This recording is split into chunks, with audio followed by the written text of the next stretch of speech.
نحمده ونصلي ونسلم على رسوله الكريم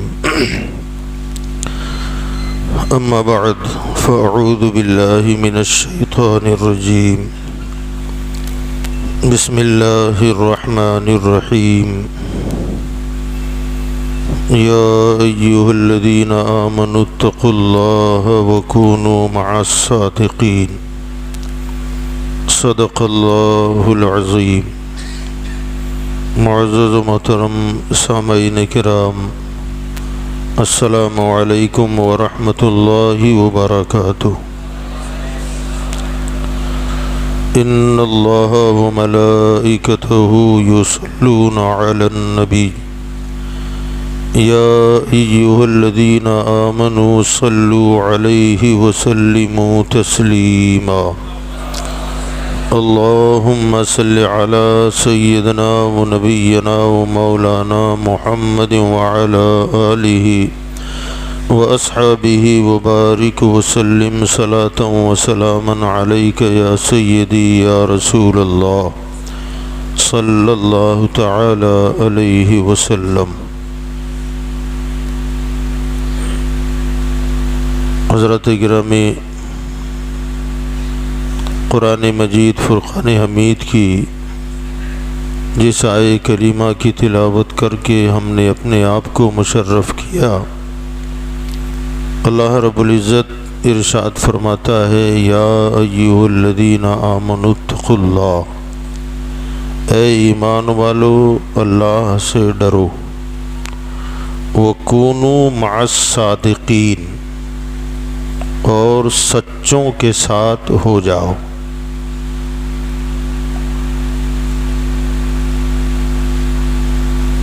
عربی زبان میں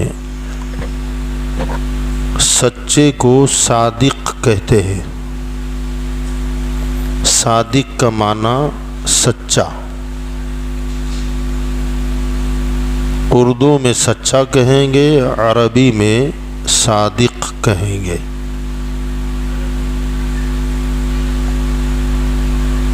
اعلیٰ حضرت فاضل بریلوی رحمۃ اللہ علیہ دعائیہ کلمات میں یوں کہتے ہیں، صدق صادق کا تصدق، صادق الاسلام کر۔ یہاں صدق صادق کا تصدق، اے اللہ تجھے صادق کی صداقت کا واسطہ، یعنی اس سچے کی سچائی کا واسطہ، مجھے بھی دین میں سچا کر دے۔ تو وہ صادق کون ہے؟ جن کی صداقت کا واسطہ دے کر اسلام کی صداقت اللہ سے مانگ رہے ہیں اعلیٰ حضرت، وہ صادق ہیں امام جعفر صادق رضی اللہ تعالیٰ عنہ۔ تو امام جعفر، ان کا نام ہے جعفر اور لقب ہے صادق، مشہور ہیں، حالانکہ دنیا کے تمام اولیاء سچے ہیں، سب صادق ہیں، ان میں کوئی کاذب اور جھوٹا نہیں ہے، مگر کچھ خاص صفتیں لوگوں میں ایسی پائی جاتی ہیں جو عمومی طور پر تو ہوتی ہی ہیں اور لوگوں میں بھی، مگر کوئی نمایاں وصف کسی ذات میں ہوتا ہے تو اسی نام سے اسے منسوب کر دیا جاتا ہے۔ جیسے حق و باطل میں فرق کرنا، جھوٹ اور سچ کو واضح کر دینا، الگ الگ کر دینا، یہ صفت یوں تو تمام صحابہ میں ہے، مگر اس میں امتیازی شان حضرت عمر کی ہے، اس لیے انہیں فاروق کہا گیا، فاروق اعظم کہا گیا۔ اسی طریقے سے صحابہ کرام میں تقریباً لوگ بہادر تھے، شجاع تھے، لڑنے والے تھے، مگر ان میں نمایاں صفت بہادری میں حضرت مولا علی کی تھی، ہے نا؟ اسی طریقے سے کوئی صحابی کنجوس نہیں تھا، سب سخی تھے، مگر سخیوں میں نمایاں صفت عثمان کی بالکل نمایاں تھی، اس لیے انہیں عثمان غنی کہا گیا ہے نا۔ تو اسی طرح تمام اولیاء یقیناً صادق ہیں، مگر سچائی میں ایک نمایاں شان امام جعفر کی بالکل الگ ہے، اس لیے دنیا نے انہیں صادق کا لقب دے دیا۔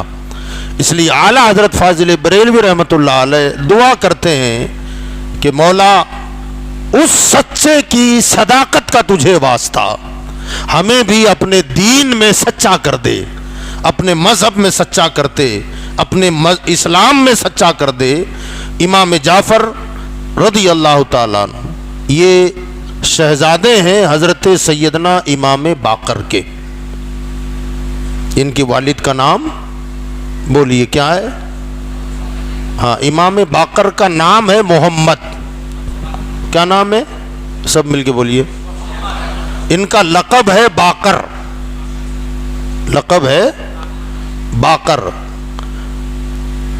اور یہ لڑکے ہیں حضرت امام زین العابدین کے، اور امام زین العابدین صاحبزادے ہیں حضرت امام حسین کے۔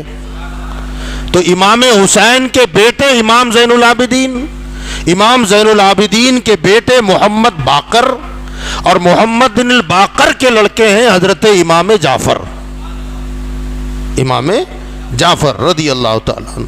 ان کے والد ہیں، ان کا اصل نام ہے علی، زین العابدین کا اصل نام علی اوسط ہے، ان کا لقب ہے زین العابدین، عبادت گزاروں کی زینت۔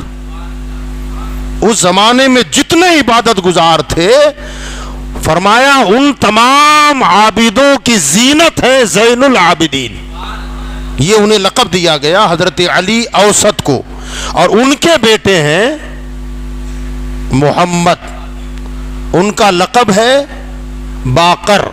علماء فرماتے ہیں کہ انہیں باقر کیوں کہا جاتا ہے؟ تو فرمایا یہ باقر الارض سے باقر کہا گیا۔ تو باقر الارض کسے کہتے ہیں؟ فرمایا باقر الارض کا معنی ہوتا ہے زمین پھاڑ کر اندر سے مخفی چیزوں کو نکالنا۔ باقر الارض کا معنی زمین کو چیر کر اندر جو چھپی چھپی چیزیں ہیں نا اسے ظاہر کر دینا، اسے باقر الارض کہا جاتا ہے۔ تو حضرت امام محمد جو زین العابدین کے لڑکے ہیں، ان کا علمی پاور اتنا زیادہ تھا کہ وہ علم کی گہرائیوں میں اتر جاتے تھے اور اندر سے سچے موتی نکال کر دنیا کے سامنے رکھتے تھے، اس لیے انہیں امام باقر کے نام سے جانا جاتا ہے۔ یہ امام باقر امام زین العابدین کے صاحبزادے ہیں۔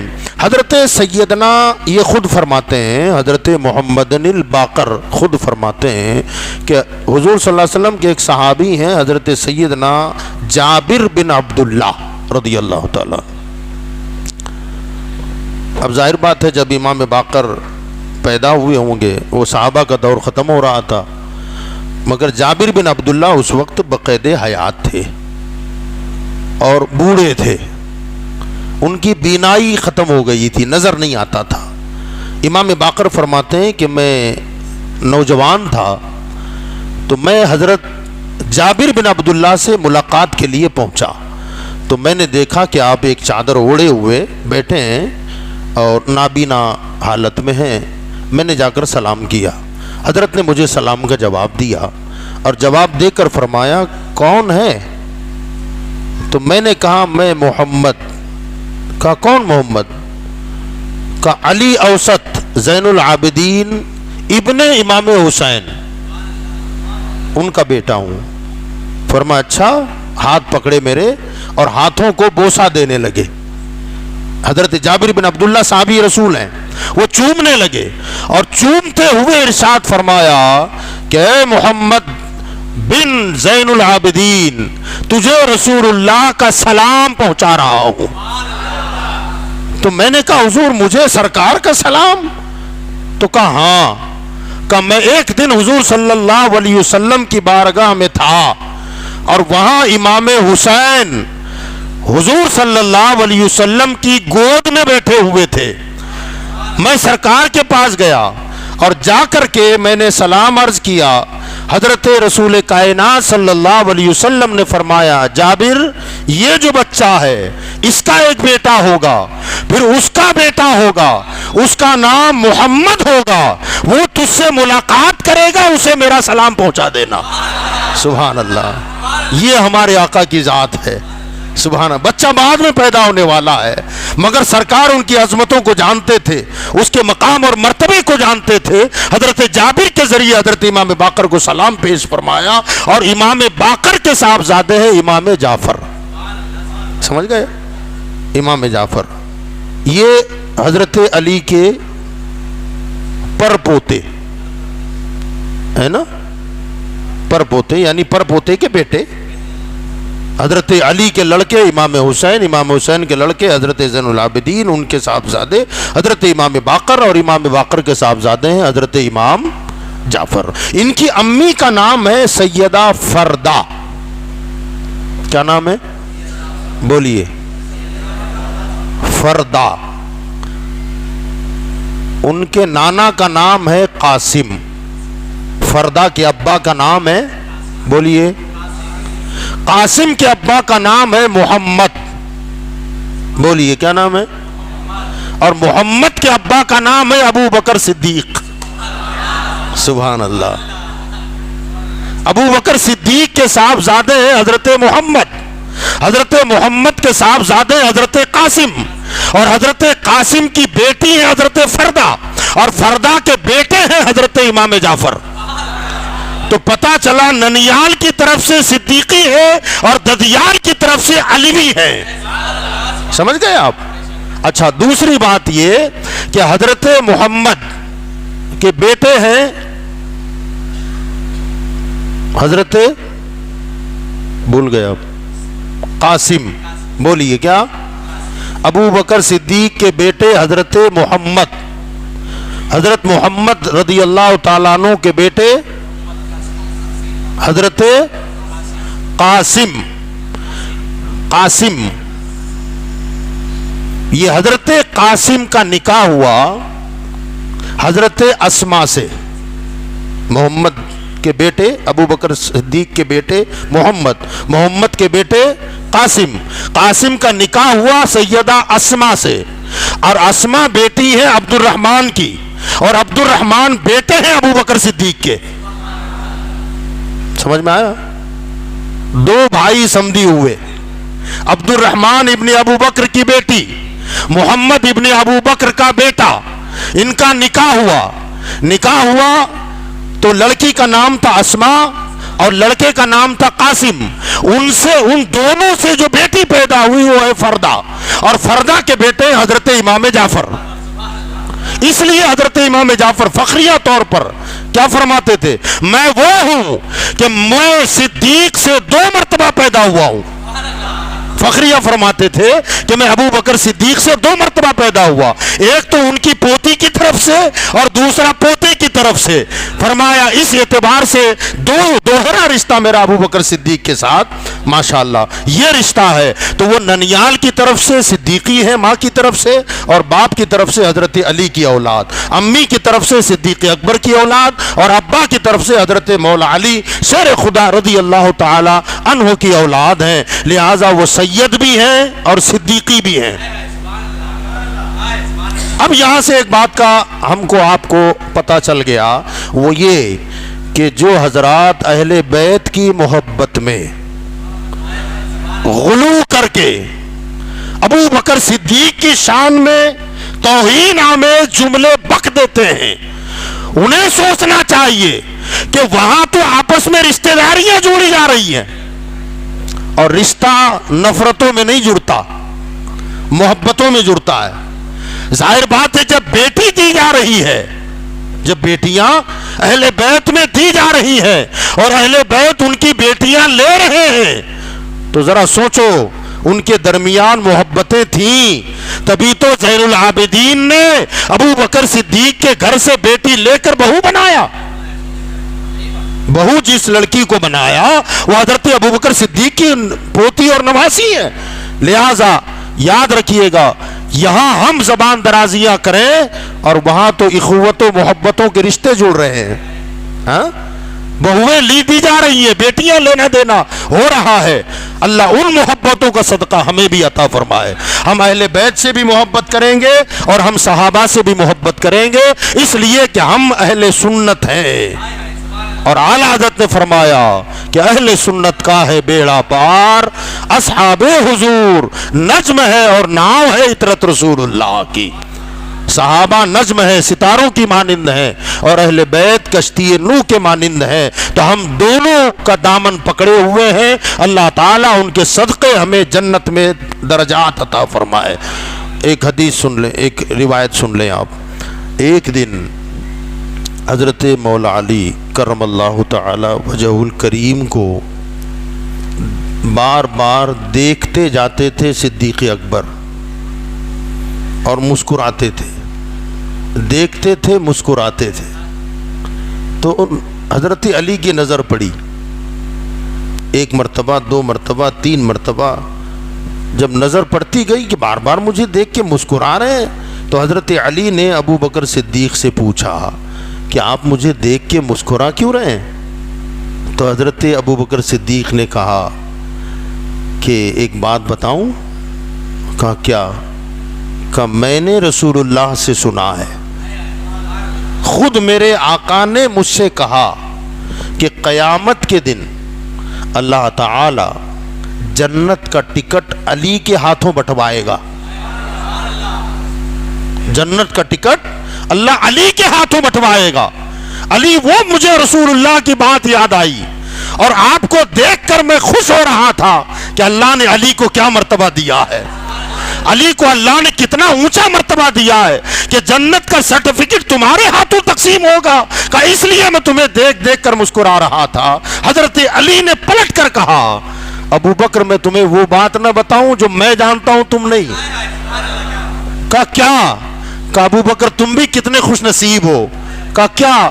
کہ جو بات حضور نے تم سے بتائی اور اس کے بعد حضور نے مجھ سے یہ کہا کہ علی قیامت میں ٹکٹ اسی کو دینا جو ابو بکر سے محبت کرے,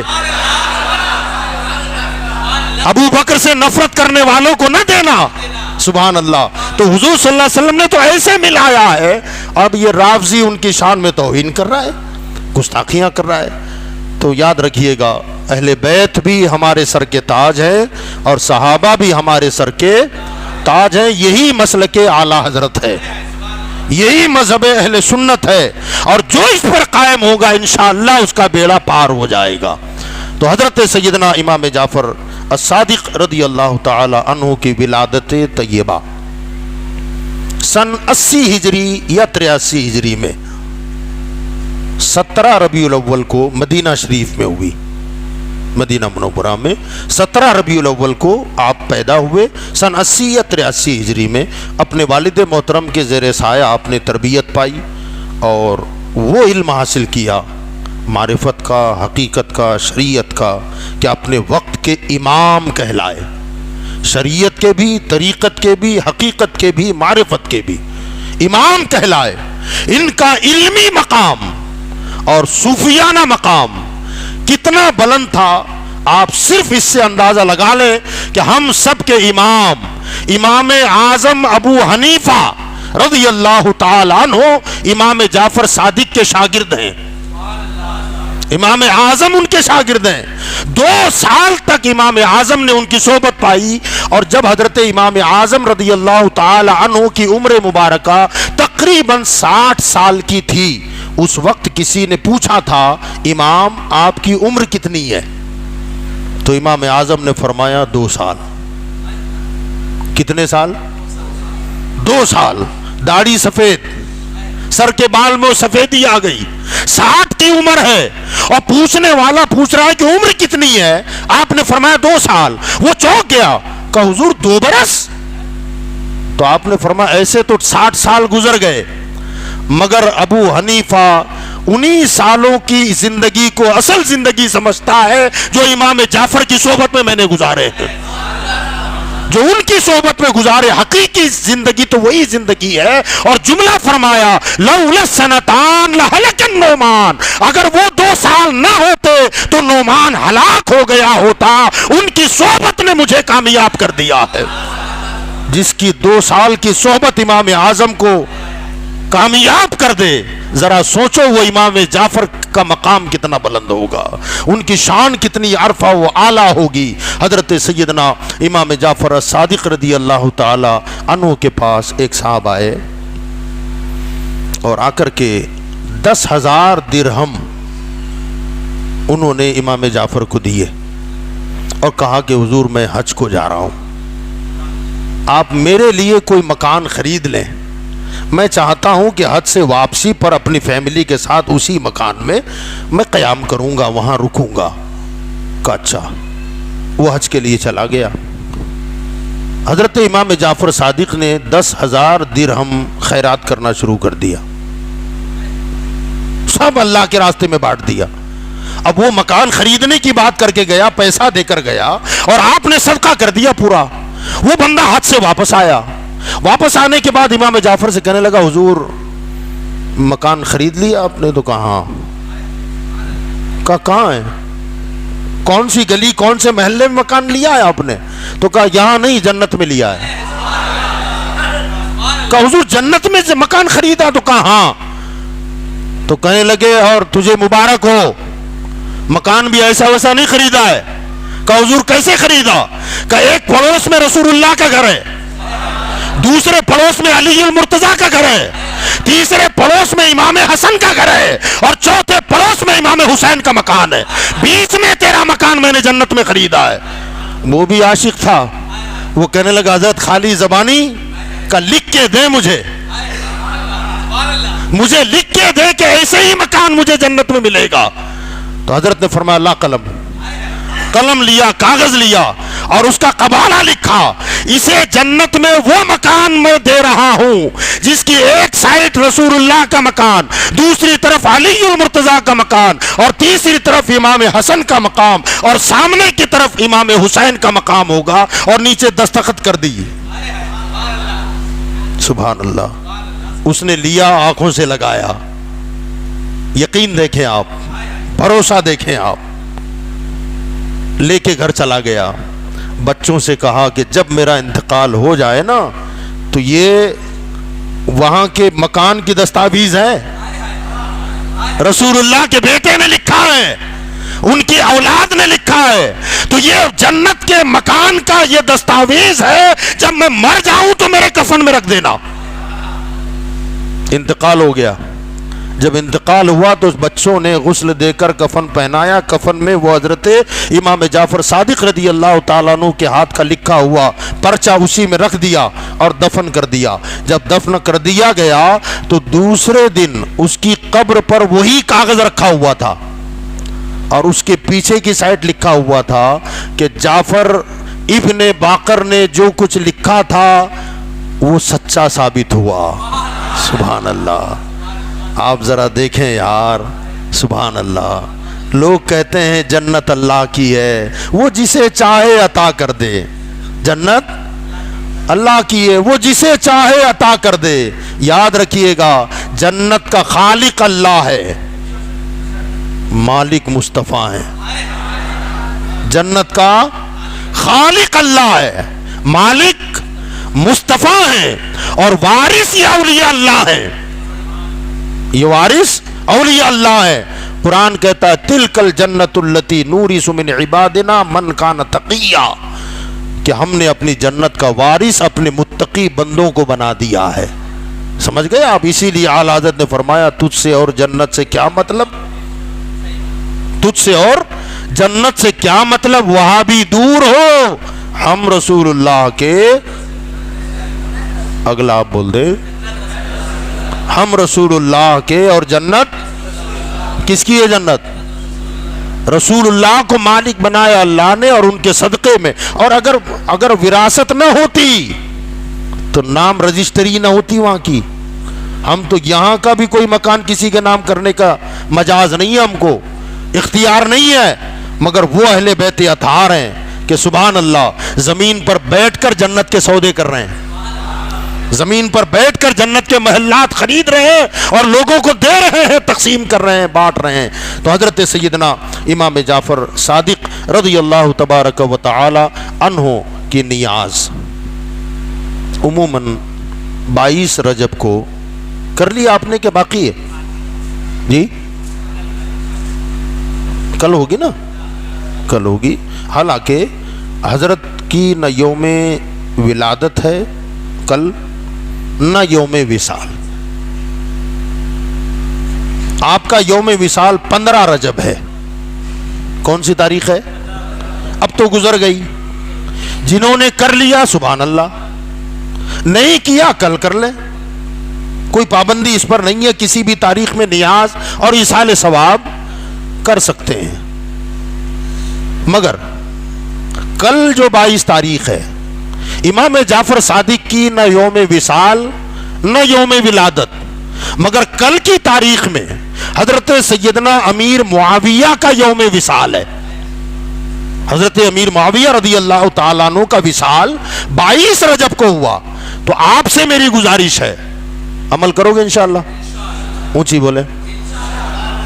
امام صاحب کی جب فاتحہ دلائیں تو ساتھ میں امیر معاویہ کا بھی نام لے لیں، ہے نا؟ لوگ کہتے ہیں یہ شیعوں کا طریقہ، شیعوں کا طریقہ، شیعوں کا طریقہ۔ ارے شیعہ جائے جہنم میں، رافضی جائے جہنم میں، ہم اہل سنت ہیں، اہل بیت کی بھی فاتحہ ہوگی، امیر معاویہ کی بھی فاتحہ ہوگی۔ کرو گے انشاءاللہ؟ تو کل جب ایصال ثواب ہوگا نا، اس پر کھیر پوری اور مخصوص طریقے سے وہ پھر کنڈے میں رکھنا ہے نا؟ یہ ضروری، کنڈا ہی ضروری، گھر کے اپنے صاف ستھرے برتن ہوتے ہی الحمدللہ اس میں بھی نیاز کر سکتے ہیں، ہو جائے گی۔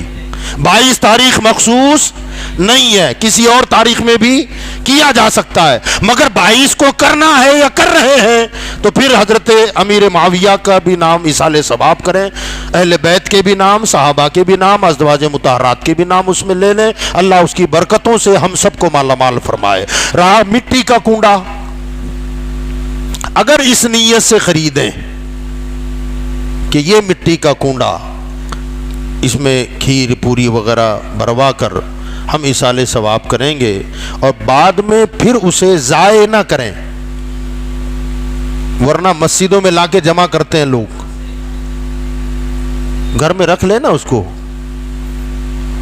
کبھی کبھار اس میں کھانا کھا لیا کرو، مٹی کے برتن میں کھانا سنت ہے، استعمال میں لائیں اس کو۔ وہ لا کے جمع کر دیتے ہیں، بعد میں کچھ ندی میں ڈال دیتے ہیں، تو یہ مال کو ضائع کرنا ہے، مال کو ضائع کرنا ہے۔ لہذا اگر کنڈا میں آپ کروانا چاہتے ہیں تو کنڈے کو برباد نہ کریں، ضائع نہ کریں، اسے گھر میں رکھ لیں، اس میں دوسرے بھی کام لیے جا سکتے ہیں۔ کبھی کبھار جب بھی حضور کی یاد آ جائے تو کہا آج ترکاری اس میں ڈالو، میرے نبی کی سنت پہ عمل کرنا ہے، کرو گے انشاءاللہ؟ اسے ضائع نہیں کرنا ہے۔ بعض لوگوں نے کنڈا کنڈا کنڈا کر کے بدنام کر دیا، ارے نادانو اتنا بھی پتہ نہیں کہ حضور کی سنت ہے مٹی میں کے برتن میں کھانا۔ اگر سال بھر کسی نے نہیں کھایا تو کم سے کم کل تو کھا لے گا، ہاں؟ کم از کم کل تو سنت پہ عمل ہو جائے گا، مگر ارادہ کر لے کہ حضور کی سنت سمجھ کے کر رہا ہوں تو اللہ تعالیٰ اس کا دوہرا ثواب عطا فرما دے گا، دوگنا ثواب عطا فرمائے گا۔ بہرحال آنے والے سال میں جب بھی آپ کریں، 15 تاریخ حضرت کی ہے، اگر 22 کو بھی کرتے ہیں تو ناجائز نہیں ہے، ایصال ثواب ہے، نیاز ہو جائے گی۔ اللہ تعالیٰ ہم کو آپ کو عمل کی توفیق عطا فرمائے۔ اہل بیت اطہار کے فیوز و برکات سے اور صحابہ کے فیوز و برکات سے اللہ تعالیٰ ہم سب کو مالا مال فرمائے۔ وآخر دعوانا ان الحمد للہ رب العالمین۔